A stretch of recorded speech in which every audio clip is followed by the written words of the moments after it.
evening, peoples, and welcome back to my living room with me and Gingersnap here for our weekly Bible study. So we have been digging into the Ten Commandments for the past couple weeks. Not so much the movie as the, bit of the Bible with the Ten Commandments in it, but you probably would have assumed that without me making a not funny joke about Charlton Heston and Yul Brynner. Anyway, I just have movies on the mind because the Academy Awards were this week, which, as you may know, is basically my Super Bowl. Don't ask me about them unless you want to hear my feelings about the bad choices that the Academy made in certain categories this year. Anyway, so the Ten Commandments, we are on the third one this week, at least as we recount them in the Reformed Protestant tradition. So first of all, 1, God alone is God. Don't worship any other gods. 2, don't keep idols, especially ones with like horns and antlers and stuff.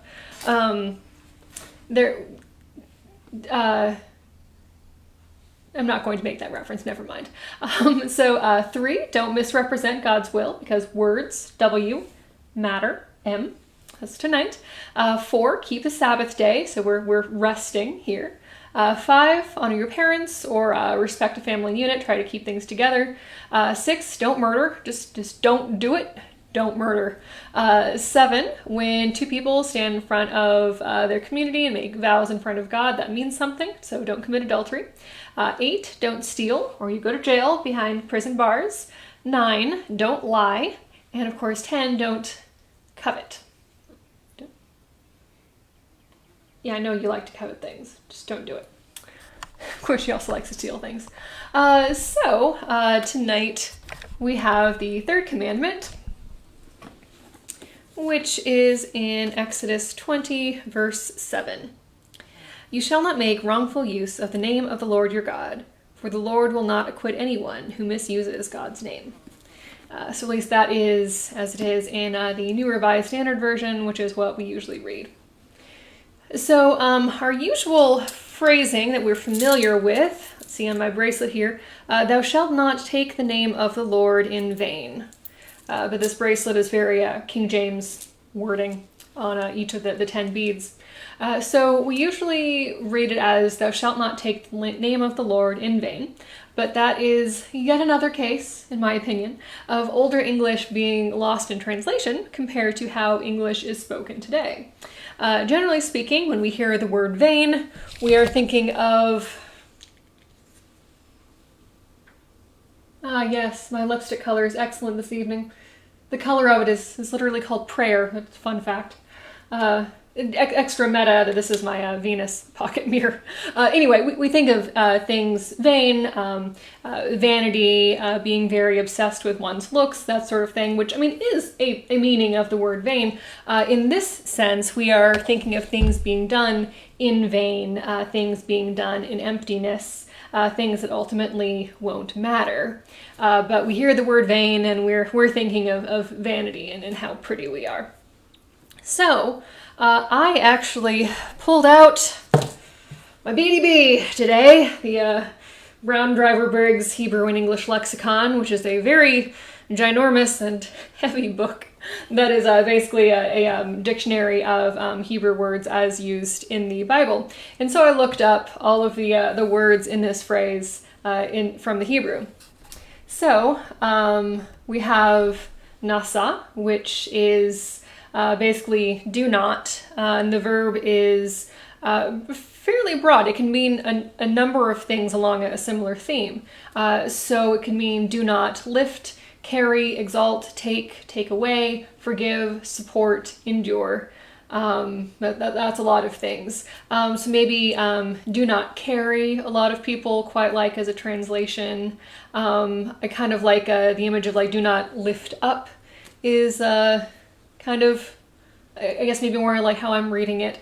It's usually thou shalt not take, but in some sense use or represent maybe. Yeah. So then the next word, shame, is literally name, but can also mean reputation, which I think is interesting in the sense of like make a name for oneself.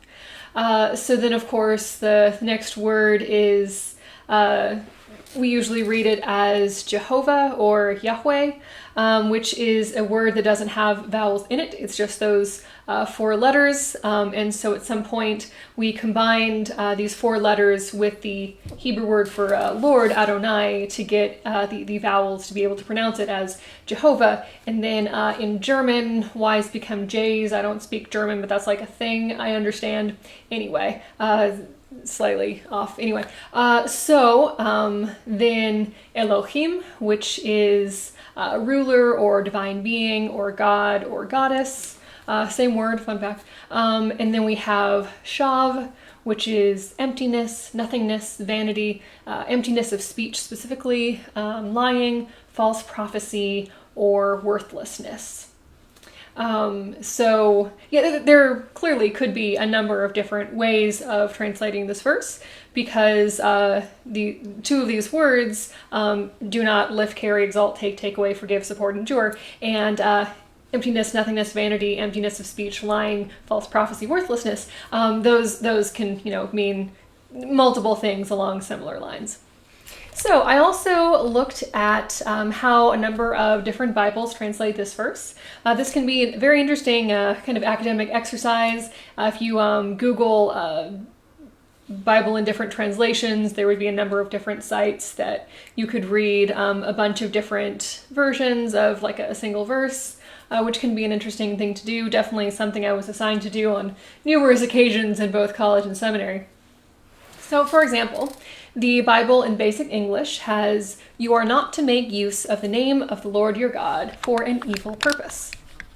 The Common English Bible, "Do not use the Lord your God's name as if it were of no significance." I like that. The Darby translation, which is very, very 19th century, "Thou shalt not idly utter the name of Jehovah thy God," which so 19th century, but I like "thou shalt not idly utter." I like that. The English Standard Version, "You shall not take the name of the Lord your God in vain." A lot of translations, even in the 21st century, do have that phrasing of "in vain" still, and the ESV is definitely one of the more common translations that I've come across. The Good News Translation, "Do not use my name for evil purposes." The Message, I think Eugene Peterson stretches a little bit here, but okay. "No using the name of God, your God, in curses or silly banter. God won't put up with the irreverent use of his name." But Eugene Peterson was never going exactly for a literal translation of every word and phrase, but more for the idea of it, which is a different style of translating. So the New Century Version, "You must not use the name of the Lord your God thoughtlessly." The New International Version, which is not my favorite, but it's another one of the most commonly used, "You shall not misuse the name of the Lord your God," which I think that's a pretty solid translation there. The New Revised Standard that I read earlier, "You shall not make wrongful use of the name of the Lord." You shall not make wrongful use of the name of the Lord your God. So something that is done in vain is done without anything behind it. Kind of like saying, "God told me to kick puppies and stab people." I feel very confident in saying that God does not want you to do either of those things and did not tell you to kick puppies or to stab people. No, don't do those things. God did not say that. So maybe what might be excuse me, I'll move the book off of the electric blanket if you want to come back up. So what might be a clearer phrase for English speakers today? Maybe don't claim that God said things that God never said. Don't misuse God's name. Don't misrepresent God's will. Don't use God as an excuse to hurt people. I often use "don't put words in God's mouth," which I think is fairly clear, especially for younger people, for explaining it to them. So what are some examples of people claiming to have a divine right to commit atrocities?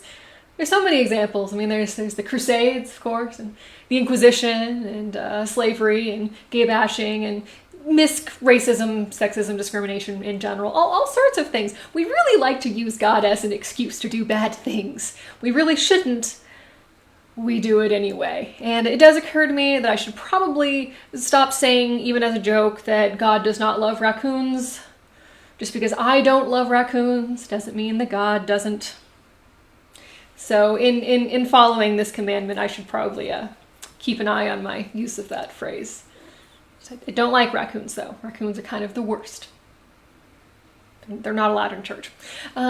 So maybe think of something like an empty threat, or maybe implying that you're closer friends with somebody that you actually just know casually, but you want to exert some social influence. So you're like, oh yeah, my friend, the famous YouTuber that I did go to college with, but haven't actually spoken with her since, even though I did think she was super cool. We were pretty good friends at the time. But yeah, my good friend, the famous person. So maybe we might also, in thinking of this commandment, imagine something like deliberately misrepresenting something that someone has said. Maybe someone said, you could do this, but you're saying, well, they told me that I should do this. It's kind of stretching things there.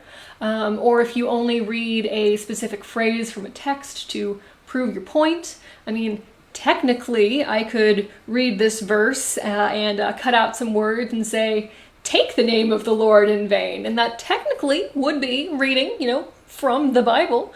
But it would be very, very misrepresentative if you only pull out certain words because that's the only words you'll want. So maybe the commandment might have something to do with these sorts of themes.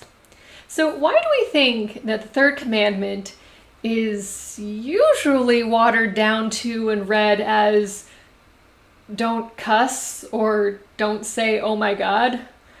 I'm not saying that that's not an important thing to, not do. And if that's how you read it, I probably wouldn't argue with you over it. We probably should be a little bit more conscious of how we use language and how we use God in casual conversation.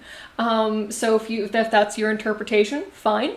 If that's the extent of your interpretation, maybe let's dig a little bit deeper. But if you want to start there, cool.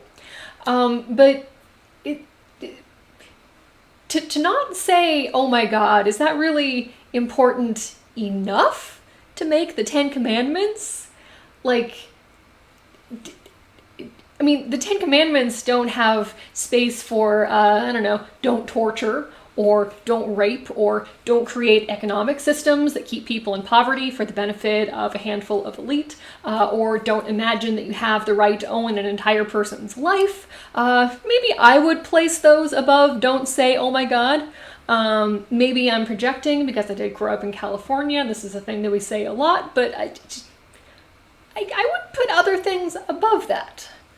Yeah. Whereas if we're saying don't claim that God told you to go out and kill people, that's maybe more worth being in there. I don't know. I didn't write the Bible. It wasn't up to me. But I don't see how don't use swear words would rank above these things in terms of 10 Commandments. I don't know. So how could we put more weight behind our words when we talk about God? What should it mean to us in our everyday lives that we are representatives of God and the church? Both lowercase c church, like People's Presbyterian, and also capital C church, the church universal, all of the churches. So if someone claims to speak for God, remember that Jesus said that all of the laws in Scripture boil down to two things. 1, love God, and 2, love your neighbor.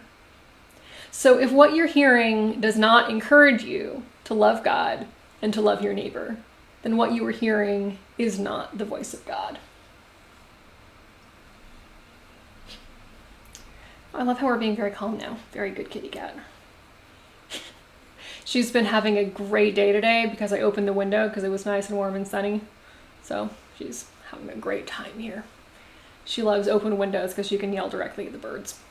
So anyway, next week we will go into yet another commandment, number 4, in this series.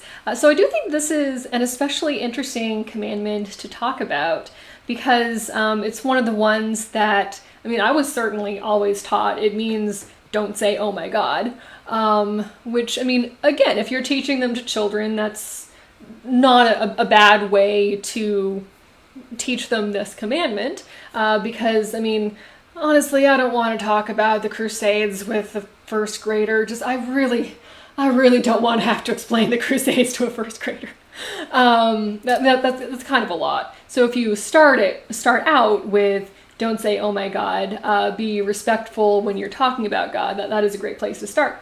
But maybe we shouldn't stop there. And I think that a lot of times our reading of the Bible does kind of end with very early Sunday school lessons. But there's such great conversations that we could be having about them in deeper levels. But because we kind of take the Ten Commandments for granted, because it's a fairly short list of things that in many ways seem pretty straightforward, we don't always take the time to look at them in more depth and contemplate what they mean for our own lives. And I mean, what this means for me is I should really stop saying that God doesn't love raccoons just because I don't. God still does. I don't understand why.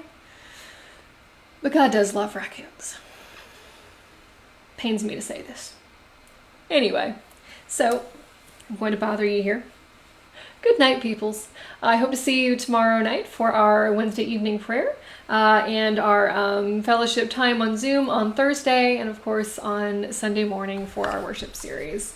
So until then, good night, peoples, and I hope you are all well.